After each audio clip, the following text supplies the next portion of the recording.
ಎಲ್ರಿಗೂ ನಮಸ್ಕಾರ. ಇವತ್ತು ಭಾರತದ ಇತಿಹಾಸದ ವಿಷಯಕ್ಕೆ ಸಂಬಂಧಪಟ್ಟಂತೆ ಯಾವುದೊಂದಾಗ ಭಾರತ ಇತಿಹಾಸಕ್ಕೆ ಸಂಬಂಧಪಟ್ಟಂತೆ ರಾಷ್ಟ್ರೀಯ ಚಳವಳಿ ಅಂತಕ್ಕಂಥ ವಿಷಯದ ಬಗ್ಗೆ ನೀವು ಆಲ್ರೆಡಿ ಚರ್ಚೆ ಮಾಡ್ತಾ ಇದ್ದೀವಿ. ನಾವು ಆಲ್ರೆಡಿ ಹಿಂದಿನ ವಿಡಿಯೋದಲ್ಲಿ ಈ INCಯ ಬಗ್ಗೆ ಆರಂಭ ಮಾಡಿದ್ವಿ. ನಾವು INCಯ ಸ್ಥಾಪನೆ ಅಂತಕ್ಕಂಥದ್ದು INCಯ ಸ್ಥಾಪನೆ ಆದ ನಂತರ ಇಲ್ಲಿ ನಡೆದಿರ್ತಕ್ಕಂತಹ ಪ್ರಮುಖವಾಗಿರ್ತಕ್ಕಂಥ ಆರಂಭಿಕ ಅಧಿವೇಶನಗಳು ಅಂತಕ್ಕಂಥದ್ದು ಯಾವುದು ಬಂದಾಗ 1885ರ ಮೊದಲ ಅಧಿವೇಶನ ಮುಂಬೈಯಲ್ಲಿ ನಡೀತು. ನಂತರ ಇದಕ್ಕೆ ಸಂಬಂಧಪಟ್ಟಂತಹ ಎಲ್ಲಿ ನಡೀತದ ಬಗ್ಗೆ ಚರ್ಚೆ ಮಾಡಿದ್ವಿ ನಾವು. ಅದೇ ರೀತಿ 1886ರಲ್ಲಿ ನಡೆದಿರ್ತಕ್ಕಂಥ ಕಲ್ಕತ್ತಾ ಅಧಿವೇಶನದ ಬಗ್ಗೆ ಚರ್ಚೆ ಮಾಡಿದ್ದೀವಿ. 1887 ಎಲ್ಲಿ ಅಂದಾಗ ಮದ್ರಾಸ್ ನಡೆದಿರ್ತಕ್ಕಂಥ ಬದ್ರುದ್ದೀನ್ ತ್ಯಾಬ್ಜಿ ಅಧ್ಯಕ್ಷ ನಡೀತು ಅಂತ ಹೇಳಿದ್ವಿ ನಾವು. ಅದೇ ರೀತಿ 1888ರ ಈ ಒಂದು ಕಾಂಗ್ರೆಸ್ ಅಧಿವೇಶನ ಅಂತಕ್ಕಂಥದ್ದು ಎಲ್ಲಿ ನಡೀತು ಅಂತಂದಾಗ ಅಲಹಾಬಾದ್ನಲ್ಲಿ ನಡೀತು. ಈ ರೀತಿಯಾಗಿ ಇಲ್ಲಿ ಉಮೇಶ್ ಚಂದ್ರ ಬ್ಯಾನರ್ಜಿ ಅವರು, ದಾದಾಬಾಯಿ ನವರೋಜಿ ಅವರು, ನಂತರ ಬದ್ರುದ್ದೀನ್ ತ್ಯಾಬ್ಜಿ ಅವರು, ನಂತರ ಜಾರ್ಜ್ ಯುವಲೆ ಅಂತಕ್ಕಂಥವರು ಈ ಒಂದು ಅಧ್ಯಕ್ಷತೆ ವಹಿಸಿದ ಬಗ್ಗೆ ಚರ್ಚೆ ಮಾಡಿದ್ವಿ ನಾವು.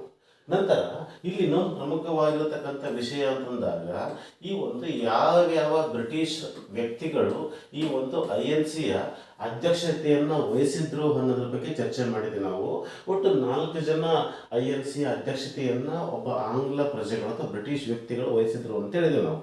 ಇಲ್ಲಿ ಯಾರ್ಯಾರು ಅಂತಂದಾಗ 1888ರಲ್ಲಿ ಜಾರ್ಜ್ ಯುವಲೆ ಅಂತಕ್ಕಂಥವ್ರು, 1889ರಲ್ಲಿ ಯಾರು ಅಂದಾಗ ವೆಡ್ಡರ್ ಬರ್ನ್ ಅಂತಕ್ಕಂಥವ್ರು, 1910ರಲ್ಲಿ ಸಹ ವೆಡ್ಡರ್ ಬರ್ನ್ ಅಂತಕ್ಕಂಥ ಅಧ್ಯಕ್ಷತೆ ವಹಿಸ್ತಾರೆ. ಇನ್ನೊಬ್ಬರು ಯಾರು ಅಂತಂದಾಗ ಹೆನ್ರಿ ಕಾಟನ್ ಅಂತಕ್ಕಂಥವ್ರು ಅಧ್ಯಕ್ಷತೆ ವಹಿಸಿದ ಬಗ್ಗೆ ಚರ್ಚೆ ಮಾಡಿದ್ವಿ ನಾವು. ನೆಕ್ಸ್ಟ್ ಮುಂದುವರೆದು ಈ ಒಂದು ಕಾಂಗ್ರೆಸ್ಸಿನ ಅಧಿವೇಶನ ನಡೆದಿರ್ತಕ್ಕಂಥ ಸ್ಥಳ 1890ರಲ್ಲಿ ಯಾವಾಗ ಅಂದಾಗ 1890ರ ಈ ಒಂದು ಕಾಂಗ್ರೆಸ್ ಅಧಿವೇಶನ ಅಂತಕ್ಕಂಥದ್ದು ನಡೆದಿರ್ತಕ್ಕಂಥ ಸ್ಥಳ ಯಾವುದು ಅಂತಂದಾಗ ಕಲ್ಕತ್ತಾದಲ್ಲಿ ನಡೀತು. ಯಾಕೆ ಆರಂಭಿಕವಾಗಿ ಕಲ್ಕತ್ತಾದಲ್ಲಿ ನಡೀತು ಅಂತಂದಾಗ ನಮ್ಮ ದೇಶದಲ್ಲಿ ರಾಷ್ಟ್ರೀಯ ಚಳವಳಿ ಅಂತಕ್ಕಂಥ ವಿಚಾರ ಉಗಮ ಆಗಿರ್ತಕ್ಕಂಥ ಸ್ಥಳನೇ ಕಲ್ಕತ್ತಾ. ಹಂಗಾಗಿ 1890ರಲ್ಲಿ ಈ ಒಂದು ಕಲ್ಕತ್ತಾದಲ್ಲಿ ಏನಾಯ್ತು ಅಂತಂದಾಗ INC ಅಧಿವೇಶನ ಆರಂಭ ಆಗುತ್ತೆ. ಇದರ ಅಧ್ಯಕ್ಷತೆ ವಹಿಸಿರ್ತಕ್ಕಂಥವ್ರು ಯಾರು ಅಂತಂದಾಗ ಫಿರೋಜ್ ಶಾ ಮೆಹ್ತಾ ಅಂತಕ್ಕಂಥವ್ರು. ಫಿರೋಜ್ ಶಾ ಮೆಹ್ತಾ ಇವರೆಲ್ಲ ಮಂದಗಾಮಿಗಳು.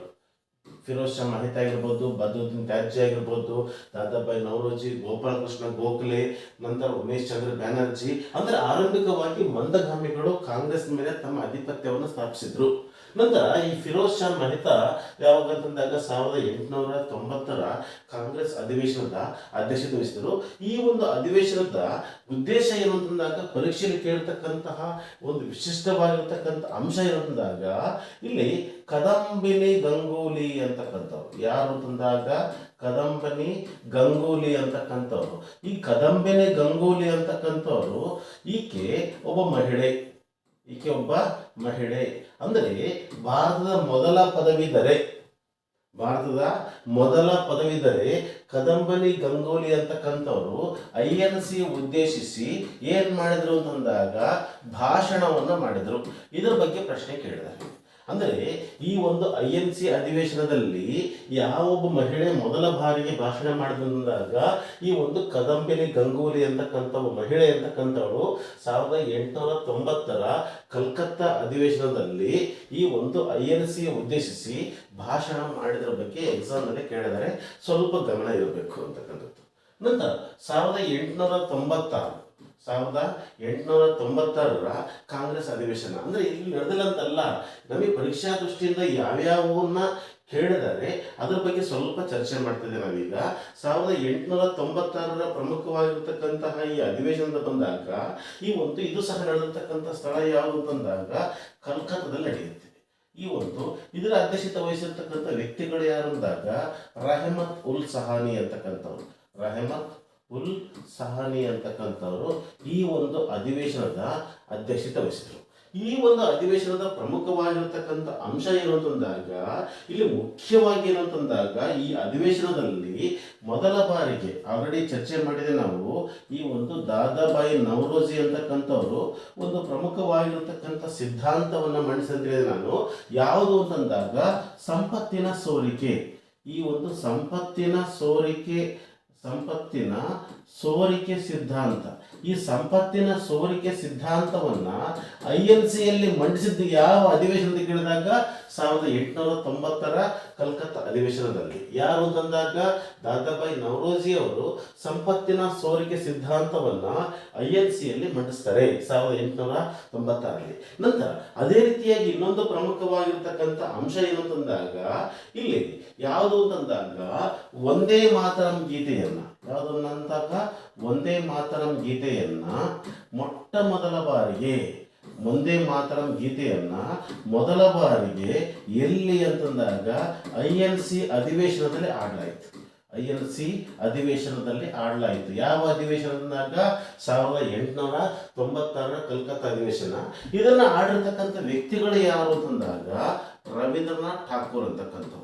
ರವೀಂದ್ರನಾಥ್ ಠಾಕೂರ್ ಅವರು ಈ ಒಂದೇ ಮಾತರಂ ಗೀತೆಯನ್ನ INC ಅಧಿವೇಶನದಲ್ಲಿ ಆಡಿದ್ದಾರೆ. ಹಂಗಾಗಿ ಈ ಒಂದು ವಿಷಯಗಳು ಯಾವುದು ಅಂತಂದಾಗ ಈ ಒಂದು ಸಂಪತ್ತಿನ ಸೋರಿಕೆ ಸಿದ್ಧಾಂತ ಯಾವ ಅಧಿವೇಶನದಲ್ಲಿ ಮೊದಲ ಬಾರಿಗೆ ಈ ಒಂದು ಉಲ್ಲೇಖ ಆಯಿತು ಅನ್ನೋದ್ರ ಬಗ್ಗೆ, ಒಂದೇ ಮಾತರಂ ಗೀತೆಯನ್ನ ಮೊಟ್ಟ ಮೊದಲ ಬಾರಿಗೆ INC ಅಧಿವೇಶನದಲ್ಲಿ ಆಡಿದವರು ಯಾರು ಅಂದಾಗ ರವೀಂದ್ರನಾಥ್ ಠಾಕೂರ್. ಯಾವ ಅಧಿವೇಶನದ ಬಂದಾಗ 1896ರ ಈ ಒಂದು ಕಲ್ಕತ್ತಾ ಅಧಿವೇಶನದಲ್ಲಿ ಆಡಲಾಯಿತು ಅಂತಕ್ಕಂಥದ್ದು ಸ್ವಲ್ಪ ಗೊತ್ತಿರಬೇಕು ನನಗೆ. ನಂತರ ಇನ್ನೊಂದು ಪ್ರಮುಖವಾಗಿರ್ತಕ್ಕಂಥ ಅಂಶ ಏನು ಅಂತಂದಾಗ ಇಲ್ಲಿ 1900 ನಡೆದಿರ್ತಕ್ಕಂಥ ಅಧಿವೇಶನ. ಯಾವಾಗಂದಾಗ 1900 ನಡೆದಿರ್ತಕ್ಕಂಥ ಅಧಿವೇಶನ. ಈ ಅಧಿವೇಶನ ನಡೆದಿರ್ತಕ್ಕಂಥ ಸ್ಥಳ ಯಾವುದು ಅಂತಂದಾಗ ಲಾಹೋರ್.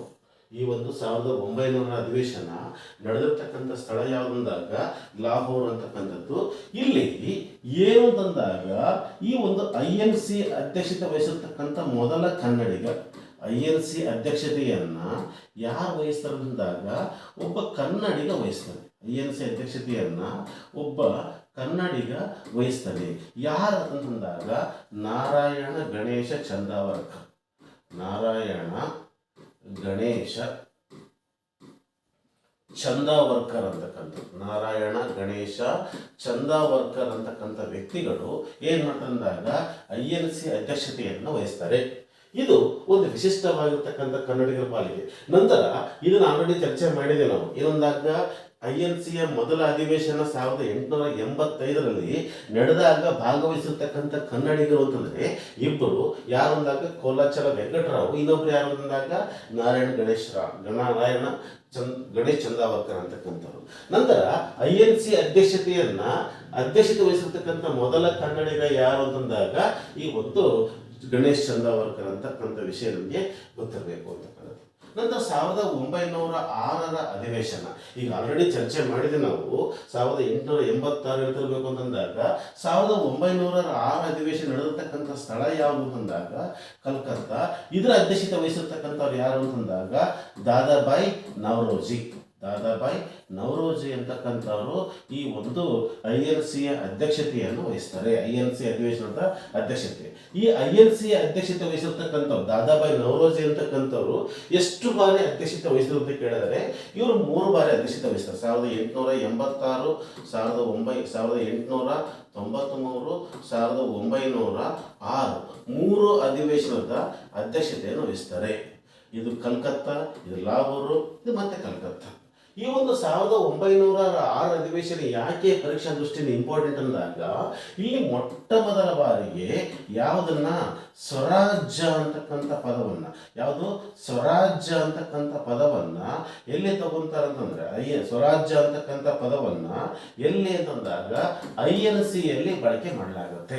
ಈಗ ಆಗಲೇ ಚರ್ಚೆ ಮಾಡಿದ್ರೆ ಸ್ವರಾಜ್ಯ ಅಂತಕ್ಕಂಥ ಪದವನ್ನು ಮೊದಲು ಬಳಸಿರ್ತಕ್ಕಂಥ ವ್ಯಕ್ತಿ ಯಾರು ಅಂದಾಗ ಈ ಒಂದು ದಯಾನಂದ ಸರಸ್ವತಿ ಅವರು. ಆದರೆ INCಯಲ್ಲಿ ಬಳಕೆ ಮಾಡಿರ್ತಕ್ಕಂಥ ವ್ಯಕ್ತಿಗಳು ಯಾರು ಅಂತಂದಾಗ ಅಂದ್ರೆ INC ಅಧಿವೇಶನದಲ್ಲಿ ಬಳಕೆ ಮಾಡಿರ್ತಕ್ಕಂಥ ವ್ಯಕ್ತಿಗಳು ಯಾರು ಅಂತಂದಾಗ ದಾದಾಬಾಯಿ ನವರೋಜಿ ಅಂತಕ್ಕಂಥವ್ರು. ಯಾಕೆ ಈ ಪದವನ್ನು ಬಳಕೆ ಮಾಡಿದಂತ ಕೆಲವೊಂದು ಪರೀಕ್ಷೆ ಕೇಳಿದರೆ ಮಂದಗಾಮಿಗಳ ವ್ಯಕ್ತಿಯಾಗಿರ್ತಕ್ಕಂತಹ ದಾದಾಬಾಯಿ ನವರೋಜಿ ಅವರು ಮಂದಗಾಮಿಗಳಿಗೂ ಮತ್ತು ತೀವ್ರಗಾಮಿಗಳಿಗೂ ಬಹಳ ಪ್ರಿಯವಾಗಿರ್ತಕ್ಕಂಥ ವ್ಯಕ್ತಿಗಳು. ಆ ಸಂದರ್ಭದಲ್ಲಿ ತೀವ್ರಗಾಮಿಗಳನ್ನ ಯಾರು ಅಂದಾಗ ತೀವ್ರಗಾಮಿಗಳು 3 ಜನ ವ್ಯಕ್ತಿಗಳು, ಲಾಲ್ ಬಾಲ್ ಪಾಲ್ ಅಂತಕ್ಕಂಥವ್ರು. ಈ ತೀವ್ರಗಾಮಿಗಳನ್ನ ತೃಪ್ತಿಪಡಿಸೋಕ್ಕೋಸ್ಕರನೇ ಯಾರು ಅಂದಾಗ ದಾದಾಬಾಯಿ ನವರೋಜಿ ಅವರು ಸ್ವರಾಜ್ ಅಂತಕ್ಕಂಥ ಪದವನ್ನ ಬಳಕೆ ಮಾಡಿದ್ದಾರೆ. ನಂತರ ಇನ್ನೊಂದು ಪ್ರಮುಖವಾಗಿರತಕ್ಕಂಥ ಅಧಿವೇಶನ ಯಾವುದು ಅಂತಂದಾಗ ಇಲ್ಲಿ ನಡೆದಿರ್ತಕ್ಕಂಥ ಸ್ಥಳ ಯಾವುದು ಅಂದಾಗ ಸೂರತ್ ಅಧಿವೇಶನ ಅಂತಕ್ಕಂಥದ್ದು. ಇದನ್ನ ಪರೀಕ್ಷೆಯಲ್ಲಿ ಸೂರತ್ ಒಡಕು ಅಂತಕ್ಕಂಥ ಇತಿಹಾಸದಲ್ಲಿ ಇದನ್ನು ಸೂರತ್ ಒಡಕು ಅಂತಕ್ಕಂಥ ಪದವನ್ನು ಬಳಕೆ ಮಾಡಿದ್ದಾರೆ. ಈ ಒಂದು ಸೂರತ್ ಅಧಿವೇಶನದ ಅಧ್ಯಕ್ಷತೆ ವಹಿಸಿರ್ತಕ್ಕಂಥ ವ್ಯಕ್ತಿಗಳು ಯಾರು ಅಂತಂದಾಗ ರಾಸ್ ಬಿಹಾರಿ ಘೋಷ್. ರಾಸ್ ಬಿಹಾರಿ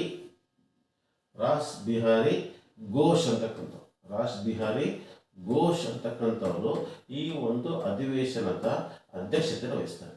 ರಾಸ್ ಬಿಹಾರಿ ಘೋಷ್ ಅಂತಕ್ಕಂಥವರು ಅಧಿವೇಶನದ ಅಧ್ಯಕ್ಷತೆಯನ್ನ ವಹಿಸ್ತಾರೆ ಅಂತಕ್ಕಂಥವ್ರು. ಈ ರಾಸ್ ಬಿಹಾರಿ ಘೋಷ್ ಅಂತಕ್ಕಂಥವ್ರು ಇವರೊಬ್ಬ ಮಂದಗಾಮಿಗಳು. ಇಲ್ಲಿ ಏನಾಗುತ್ತೆ ಅಂತಂದಾಗ ಈ ಒಂದು 1885ರಿಂದ 1905ರವರೆಗೆ INCಯಲ್ಲಿ ಮಂದಗಾಮಿಗಳ ಪ್ರಭಾವ ಏನಾಗಿತ್ತು ಅಂತಂದಾಗ ಹೆಚ್ಚಾಗಿತ್ತು. ಆದರೆ 1905ರಿಂದ ಮುಖ್ಯವಾಗಿ ರಾಷ್ಟ್ರೀಯ ಚಳವಳಿಯಲ್ಲಿ 3 ಜನ ವ್ಯಕ್ತಿಗಳು ಯಾರು ಅಂತಂದಾಗ ಲಾಲ್, ಬಾಲ್, ಇನ್ನೊಬ್ಬರು ಪಾಲ್ ಅಂತಕ್ಕಂಥ ವ್ಯಕ್ತಿಗಳು, ಲಾಲಾ ಲಜಪತ್ ರಾಯ್, ಬಾಲ ಗಂಗಾಧರ್ ತಿಲಕ್, ಬಿಪಿನ್ ಚಂದ್ರಪಾಲ್ ಅಂತಕ್ಕಂಥ ಈ ವ್ಯಕ್ತಿಗಳ ಪ್ರಭಾವ ರಾಷ್ಟ್ರೀಯ ಚಳವಳಿಯಲ್ಲಿ ಹೆಚ್ಚಾಯಿತು. ಆ ಸಂದರ್ಭದಲ್ಲಿ ರಾಷ್ಟ್ರೀಯ ಚಳವಳಿಯಲ್ಲಿ ಅಧ್ಯಕ್ಷತೆಯ ಸ್ಥಾನವನ್ನ ನಮಗೆ ಕೊಡ್ರಿ ಅಂತ ಏನ್ ಮಾಡಿದ್ರು, ಈ 3 ಜನ ಪಟ್ಟಿಡ್ತಾರೆ. ಯಾರು ಅಂತಂದಾಗ ಈ ಒಂದು ಲಾಲ್, ಬಾಲ್, ಪಾಲ್ ಅಂತಕ್ಕಂಥವ್ರು, ಈ ಒಂದು ಬಾಲ ಗಂಗಾಧರ ತಿಲಕ್ ಅಂತಕ್ಕಂಥವ್ರು ಅಧ್ಯಕ್ಷರಾಗಲಿಕ್ಕೆ ಬಹಳ ಇಷ್ಟಪಡ್ತಾರೆ. ಜನರು ಅದನ್ನ ಇಷ್ಟಪಟ್ಟರು. ಆದರೆ ಆ ಸಂದರ್ಭದಲ್ಲಿ ಮಂದಗಾಮಿಗಳು ಇವ್ರಿಗೆ ಕೊಡ್ಲಿಕ್ಕೆ ಇಷ್ಟ ಇರಲಿಲ್ಲ. ಆ ನಂತರ ಈ ಒಂದು ಅಧಿವೇಶನ ಅಂತಕ್ಕಂಥದ್ದು ಯಾವುದು ಅಂದಾಗ ಈ ಒಂದು ಸೂರತ್ನಲ್ಲಿ ನಡೆಯುತ್ತೆ. ಆ ಸೂರತ್ನಲ್ಲಿ ನಡೆದಾಗ ಆ ಅಧಿವೇಶನದಲ್ಲಿ ಯಾರು ಅಂತಂದಾಗ ರಾಸ್ ಬಿಹಾರಿ ಘೋಷ್ ಅಂತಕ್ಕಂಥವ್ರು ಅಧ್ಯಕ್ಷತೆ ವಹಿಸ್ತಾರೆ. ಈ ಅಧಿವೇಶನಕ್ಕೆ ಬಾಲ ಗಂಗಾಧರ ತಿಲಕ್ ಆಗಮಿಸಿದಾಗ ಇವರಿಗೆ ಜನರಿಂದ ಅದ್ಧೂರಿಯಾಗಿರ್ತಕ್ಕಂಥ ಸ್ವಾಗತ ಸಿಗುತ್ತೆ. ನಂತರ ಈ ಅಧಿವೇಶನದಲ್ಲಿ ಬಾಲ ಗಂಗಾಧರ ತಿಲಕ್ ಅಂತಕ್ಕಂಥವರು ಅಧಿವೇಶನದಲ್ಲಿ ಕೆಲವು ವಿಚಾರಗಳನ್ನ ಯಾವುದರ ಬಗ್ಗೆ ಅಂತಂದಾಗ ಸ್ವರಾಜ್ ಬಗ್ಗೆ ಮಾತನಾಡಲಿಕ್ಕೆ ಈ ಒಂದು ಅಧಿವೇಶನದಲ್ಲಿ ಅವಕಾಶ ಕೇಳ್ತಾರೆ. ಆದರೆ ಈ ಮಂದಗಾಮಿಗಳು ಏನ್ ಮಾಡಿದ್ರು ಅಂತಂದಾಗ ಅಧಿವೇಶನದಲ್ಲಿ ಯಾರಿಗೆ ಬಾಲ್ ಗಂಗಾಧರ ತಿಲಕ್ ಅವರಿಗೆ ಅವಕಾಶ ಕೊಡಲಿಲ್ಲ. ಆ ಸಂದರ್ಭದಲ್ಲಿ ಈ ಒಂದು ಕಾಂಗ್ರೆಸ್ ಅಧಿವೇಶನದಿಂದ ಯಾರು ಅಂತಂದಾಗ ತಿಲಕ್ ಅಂತಕ್ಕಂಥವ್ರು ಅಧಿವೇಶನದಿಂದ ಹೊರಗಡೆ ಬರ್ತಾರೆ. ಆ ಸಂದರ್ಭದಲ್ಲಿ INC ಅಂತಕ್ಕಂಥದ್ದು ಇಬ್ಬಾಗ ಆಗುತ್ತೆ. INC ಏನಾಯ್ತು ಅಂದಾಗ 2 ಭಾಗ ಆಗುತ್ತೆ. INC ಅಂತಕ್ಕಂಥದ್ದು 2 ಭಾಗ ಆಗುತ್ತೆ. ಈ INC ಅಂತಕ್ಕಂಥ 2 ಭಾಗ ಆಗಿರ್ತಕ್ಕಂಥದ್ದು ಏನು ಅಂದಾಗ ಒಂದು ಮಂದಗಾಮಿಗಳು, INC ಅಂತಕ್ಕಂಥದ್ದು ಒಂದು ಮಂದಗಾಮಿಗಳು, ಇನ್ನೊಂದು ಯಾವುದು ಅಂತಂದಾಗ ತೀವ್ರಗಾಮಿಗಳು. INCಯಲ್ಲಿ 2 ಭಾಗ ಆಗುತ್ತೆ. ಒಂದು ಮಂದಗಾಮಿಗಳು, ಇನ್ನೊಂದು ತೀವ್ರಗಾಮಿಗಳು. ಮಂದಗಾಮಿಗಳ ಒಂದು ನಾಯಕ ಯಾರಾಗ್ತಾರೆ ಅಂತಂದ್ರೆ ಗೋಪಾಲಕೃಷ್ಣ ಗೋಖಲೆ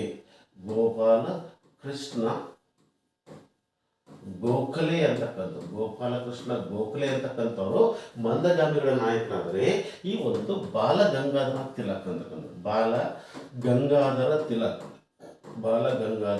ತಿಲಕ್ ಅಂತಕ್ಕಂಥವ್ರು ತೀವ್ರಗಾಮಿಗಳ ಅಧ್ಯಕ್ಷರಾಗ್ತಾರೆ. ಈ ರೀತಿಯಾಗಿ ಈ ಒಂದು INC ವಿಭಾಗ ಆಗಿರತಕ್ಕಂಥ ಸ್ಥಳ ಅಥವಾ ಒಡೆದೋಗಿರತಕ್ಕಂಥ ಸ್ಥಳ ಯಾವುದು ಅಂತಂದಾಗ ಸೂರತ್. ಹಂಗಾಗಿ ಇದನ್ನ ಸೂರತ್ ಒಡಕು ಅಥವಾ ಸೂರತ್ ಸ್ಪ್ಲಿಟ್ ಅಂತಕ್ಕಂಥ ಪದವನ್ನ ಇತಿಹಾಸದಲ್ಲಿ ಬಳಕೆ ಮಾಡಿರತಕ್ಕಂಥ ನಮಗೆ ಕಂಡು ಬರ್ತಾ ಇದೆ.